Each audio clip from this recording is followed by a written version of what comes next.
بسم اللہ الرحمن الرحیم ان اللہ و ملائکتہ یصلون علی النبی یا ایہا الذین آمنوا صلوا علیہ وسلموا تسلیما اللہم صلی علی سیدنا و مولانا محمد وعلی آل سیدنا و اصحاب سیدنا و مولانا محمد مبارک وسلم صلی علیہ عن سہل بن سعد قال خرج النبی صلی اللہ علیہ وسلم یصلح بین بنی عمرو بن عوف۔ حضرت سہل بن سعد رضی اللہ تعالی عنہ آپ روایت کرتے ہیں کہ حضور اکرم صلی اللہ علیہ وسلم بنی عوف کی صلح کروانے کے لیے تشریف لے گئے، یعنی دو قبیلے تھے، ان کے درمیان کچھ معاملات ہو گئے، تو حضور اکرم صلی اللہ علیہ وسلم ان دونوں قبیلوں کے درمیان صلح کروانے کے لیے تشریف لے گئے۔ وحانت الصلاۃ، تو نماز کا وقت ہو گیا۔ فجاء بلال ابا بکر، تو حضرت سیدنا بلال رضی اللہ تعالی عنہ آپ حضرت ابو بکر صدیق رضی اللہ تعالی عنہ کے پاس تشریف لائے۔ فقال حبس النبی صلی اللہ علیہ وسلم، تو حضرت بلال نے سیدنا صدیق اکبر رضی اللہ تعالی عنہ سے کہا کہ حضور اکرم صلی اللہ علیہ وسلم کو روک لیا گیا ہے، فتؤم الناس، لہٰذا نماز کا وقت ہو گیا ہے اور آپ لوگوں کو نماز پڑھا دیں۔ قال نعم، تو سیدنا ابو بکر صدیق رضی اللہ تعالی عنہ نے کہا کہ ہاں، کیوں نہیں، ان شئتم، کہ اگر تم کہتے ہو تو میں نماز پڑھا دیتا ہوں۔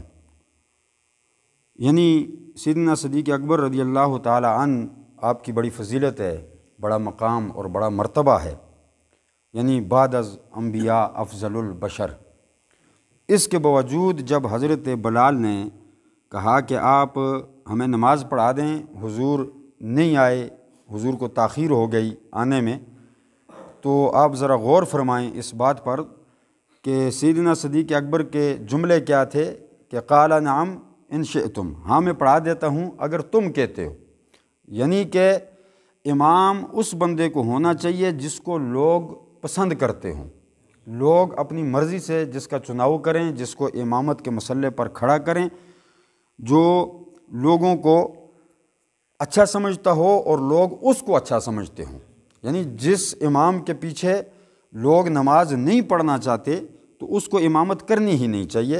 ابو بکر صدیق نے یہ جواب دیا کہ اگر تم چاہتے ہو، یعنی اگر تم لوگوں کی مرضی ہے، تمام صحابہ کرام، صرف حضرت بلال نہیں، یعنی سب کی، اگر تم سب کی یہ مرضی ہے کہ میں نماز پڑھاؤں تو میں تمہیں نماز پڑھا دیتا ہوں۔ فقام بلال الصلاۃ، تو حضرت بلال نے اقامت کہی نماز کے لیے۔ فتقدم ابو بکر فصلی، تو حضرت ابو بکر صدیق رضی اللہ تعالی عنہ نے نماز پڑھانا شروع کر دی، یعنی امامت کے مسئلے پر کھڑے ہو گئے حضرت ابو بکر صدیق رضی اللہ تعالی عنہ۔ فجاء النبی صلی اللہ علیہ وسلم، تو اتنے میں حضور تشریف لے آئے، یعنی صحابہ کی نماز کھڑی ہو گئی، جماعت کھڑی ہو گئی، تو حضور اکرم صلی اللہ علیہ وسلم تشریف لے آئے۔ کس حال میں تشریف لائے؟ یمشی فی الصفوف یشقها شقا، حضور پیچھے سے تشریف لائے اور صفوں کو چیرتے ہوئے حضور پہلی صف میں جا کر حتی قام فی الصف الاول، پہلی صف میں جا کے حضور کھڑے ہو گئے، یعنی حضرت ابو بکر صدیق کے پیچھے۔ یعنی اس سے آپ ابو بکر کی فضیلت کا اندازہ لگائیں کہ اللہ کا وہ اولو العزم پیغمبر کہ 1,24,000 پیغمبر بھی جس کی اقتداء میں کھڑے ہو کر نماز پڑھتے ہیں، تو وہ جب تشریف لاتے ہیں تو ابو بکر صدیق امامت کے مسئلے پر کھڑے ہوتے ہیں، تو حضور ابو بکر کو پیچھے نہیں ہٹاتے بلکہ پہلی صف میں آ کے کھڑے ہو جاتے ہیں ابو بکر کے پیچھے نماز پڑھنے کے لیے۔ وَأَخَذَ النَّاسُ بِالتَّصْفِيحِ، جب لوگوں نے حضور کو دیکھا کہ حضور صفیں چیرتے ہوئے پہلی صف میں آ کر کھڑے ہو گئے تو لوگوں نے تصفیح کرنا شروع کر دی۔ فقال سہل هل تدرون ما التصفیح، حضرت سہل بن سعد رضی اللہ تعالی عنہ آپ یہ روایت جن سے بیان کر رہے ہیں ان سے کہا کہ کیا تم جانتے ہو کہ تصفیح کیا ہے؟ ہوا تصفیح یہ ہے کہ ہاتھ پر ہاتھ مارنا، یعنی تالی بجانا، یعنی بائیں ہاتھ کی پشت پر سیدھے ہاتھ کی ہتھیلی مارنا، آواز پیدا کرنا، تالی کی آواز، اس کو تصفیق کہتے ہیں۔ فرمایا کہ صحابہ نے یہ کام کرنا شروع کر دیا، تصفیق کرنا شروع کر دیا۔ وَكَانَ ابو بکر رضی اللہ عنہ لا يلتفت فی الصلاۃ، حضرت ابو بکر صدیق رضی اللہ تعالی عنہ نماز میں کسی اور طرف توجہ نہیں کرتے تھے۔ ہماری توجہ دائیں بائیں ہو جاتی ہے، آگے پیچھے ہو جاتی ہے۔ یہ رب کا وہ پیارا بندہ ہے کہ جو نماز میں کسی طرف بھی توجہ نہیں کرتا، اپنے رب سے لو لگا کے رکھتا ہے، اپنے رب سے متوجہ ہوتا ہے، اس کو دائیں بائیں کی خبر نہیں ہوتی۔ فرمایا کہ ابو بکر دائیں بائیں توجہ نہیں رکھتے تھے، کسی طرف بھی توجہ نہیں کرتے تھے۔ فلما اکثروا، تو لوگوں نے زیادہ تصفیق کرنا شروع کر دیا، یعنی جب ابو بکر نے توجہ نہ دی، حضور پیچھے کھڑے ہیں، ابو بکر نے توجہ نہ دی تو لوگوں نے زیادہ ہاتھ مارنا شروع کر دیا۔ جب تالیوں کی آواز زیادہ ہوئی، فلما اکثروا التفت فاذا النبی صلی اللہ علیہ وسلم، ذرا توجہ فرمائیں کہ کس قدر عظیم جملہ ہے۔ جب تصفیق زیادہ ہو گئی تو ابو بکر صدیق امامت کے مصلی پر کھڑے ہیں اور پلٹ کر دیکھا کہ حضور پیچھے کھڑے ہیں، پلٹ کر دیکھا، امامت کے مصلی سے پلٹ کر دیکھا حضور پیچھے کھڑے ہیں۔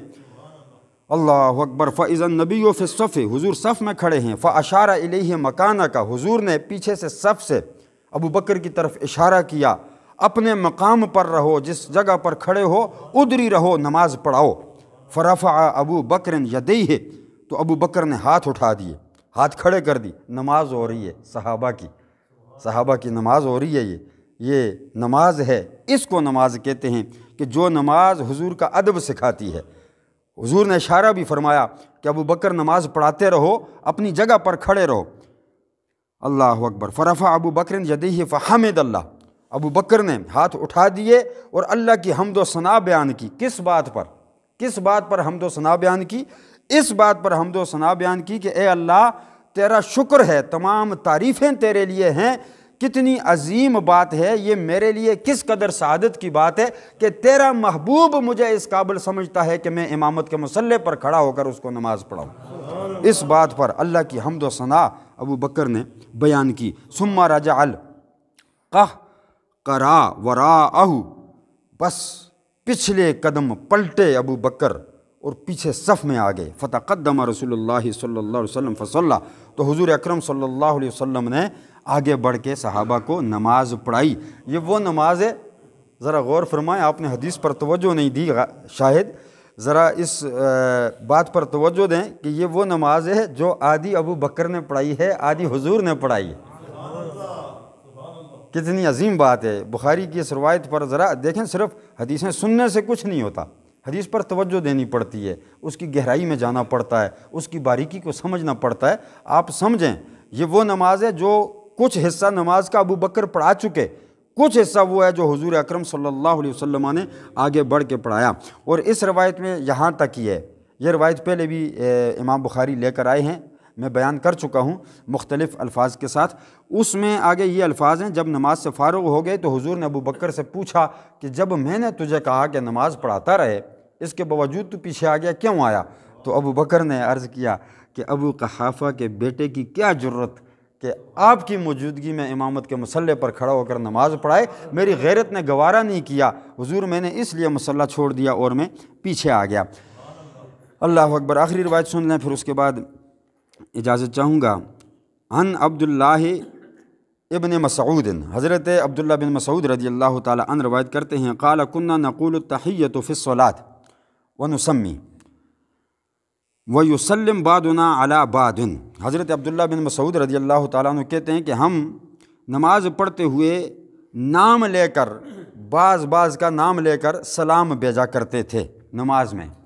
یہ پہلے دور کی بات ہے کہ نماز کے اندر بندوں کا نام لے کر ان پر سلام کیا جاتا تھا۔ فَسَمِعَهُ رسول اللہ صلی اللہ علیہ وسلم، تو حضور اکرم صلی اللہ علیہ وسلم نے یہ سنا۔ فَقَالَ قُولُوا، تو حضور نے فرمایا کہ اس طرح کہو، یعنی یہ نام لے کر جو تم سلام بھیجتے ہو ایک دوسرے پر، اس طرح نہ کرو۔ اچھا، یہ پہلے دور میں تھا، جائز تھا، اور مالکی لوگ اب بھی اس کو جائز سمجھتے ہیں اور وہ اس چیز کے قائل ہیں۔ کرتے ہیں یا نہیں کرتے اللہ بہتر جانتا ہے، لیکن وہ اس کو جائز سمجھتے ہیں۔ امام اعظم ابو حنیفہ رحمۃ اللہ تعالیٰ علیہ آپ اس کو جائز نہیں سمجھتے۔ آپ فرماتے ہیں کہ اگر ایسا کر لیا، کسی کا نام لے کر سلام کر دیا اس پر نماز کی حالت میں، تو نماز لٹانی پڑے گی۔ فقال قولوا، حضور نے فرمایا ایسے نہ کہو بلکہ ایسے کہو التحیات للہ والصلوات والطیبات، یعنی وہ اتحیات میں بیٹھ کر نا لوگوں کا نام لے کر ان پر سلام کیا کرتے تھے۔ تو حضور نے فرمایا نہیں ایسے نہ کہو بلکہ کہو التحیات للہ والصلوات والطیبات، اے اللہ ہماری مالی بدنی جانی عبادتیں تیرے لیے ہیں۔ السلام علیک ایھا النبی ورحمۃ اللہ وبرکاتہ، اے نبی آپ پر سلام ہو، اللہ کی رحمتیں اور اللہ کی برکتیں نازل ہوں۔ اچھا یہ حاضر کا صیغہ ہے، اس بات پر بھی ذرا غور فرمائیں۔ میں نے پہلے عرض کر دیا حدیثیں سننے سے پتہ نہیں چلتا، حدیثوں کو سمجھنا پڑتا ہے، ان کی گہرائی میں جانا پڑتا ہے۔ السلام علیک ایھا النبی یہ حاضر کا صیغہ ہے، یعنی کہ مخاطب کا صیغہ ہے، حرف ندا ہے۔ تو نماز کے اندر حضور کو نبی کہہ کر پکار کر حضور پر سلام کرنا یہ جائز ہے، حضور نے خود اس بات کی تعلیم دی ہے۔ تو اگر یہ نماز کے اندر جائز ہے تو نماز سے باہر بھی جائز ہے، نماز سے، اس بات کو سمجھیں آپ، نماز سے باہر بھی جائز ہے۔ حضور کو حاضر کے صیغے کے ساتھ مخاطب کر کے سلام کرنا نماز کے باہر بھی جائز ہے۔ اگر یہ حرام یا مکروہ ہوتا تو نماز کے اندر مکروہ ہوتا، نماز کے اندر حرام ہوتا، کیونکہ کوئی بھی حرام کام آپ اگر نماز سے باہر نہیں کر سکتے تو نماز کے اندر بھی ہرگز نہیں کر سکتے۔ اس بات کو سمجھیں ذرا، نماز کے اندر بھی آپ نہیں کر سکتے۔ اگر آپ نماز کے اندر حضور کو حاضر کے صیغے سے سلام کر رہے ہیں تو پھر نماز کے باہر بھی حضور کو حاضر کے صیغے سے آپ سلام کر سکتے ہیں، یعنی جیسا کہ عموماً ہم پڑھتے ہیں کہ الصلاۃ والسلام علیک یا رسول اللہ، یہ آپ کر سکتے ہیں، اس میں کوئی قباحت نہیں ہے، کوئی برائی اس میں نہیں ہے، آپ کر سکتے ہیں یہ سلام۔ آگے فرمایا السلام علینا وعلی عباد اللہ الصالحین، اے اللہ ہم پر بھی سلام ہو اور تیرے نیک بندوں پر بھی سلام ہو۔ اشہد ان لا الہ الا اللہ واشہد ان محمدا عبدہ ورسولہ، حضور نے فرمایا جب جو تم یہ کہتے ہو، یعنی یہ جو سلام کرتے ہو السلام علینا وعلی عباد اللہ الصالحین، فإنکم اذا فعلتم ذلک فقد سلمتم علی کل عبد للہ صالح فی السماء والارض، جب تم نماز کی حالت میں یہ سلام کر دیتے ہو تو زمین و آسمان میں جتنے بھی اللہ کے نیک بندے ہیں تمہارا سلام رب ان تک پہنچا دیتا ہے۔